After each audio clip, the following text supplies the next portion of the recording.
আজ বানাবো আমরা কচি তেলা কচুর ডাঁটার চচ্চড়ি। এটা কিন্তু পেট ঠান্ডা করে। রেসিপি তেলা কচুর ডাঁটার চচ্চড়ি। এটা গরমের দিনে কিন্তু খুবই উপকার। তার জন্য কড়াইতে দিয়ে দিয়েছি সর্ষের তেলের মধ্যে দিয়ে দিচ্ছি কিছুটা পরিমাণে ফোড়ন।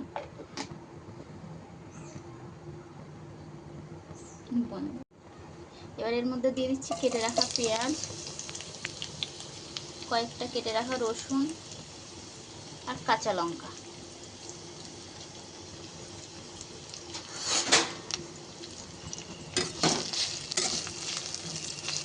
এগুলো একটু লাল করে ভেজে নেব। এর মধ্যে দিয়ে দিচ্ছি কেটে রাখা তেলা কচুর ডাঁটা আর আলু।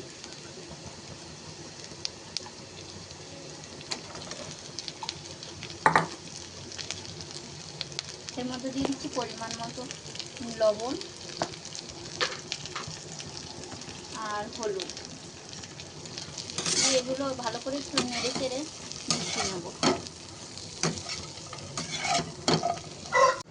এবার এর মধ্যে দিয়ে দিচ্ছি সামান্য পরিমাণে একটু জিরের গুঁড়ো। ভাজা ভাজা করে নিয়েছি। এবার এর মধ্যে দিয়ে দিচ্ছি পরিমাণ মতো জল। দেখুন তরকারির জলটা শুকিয়ে এসেছে, আমরা এটা নামিয়ে নিয়েছি।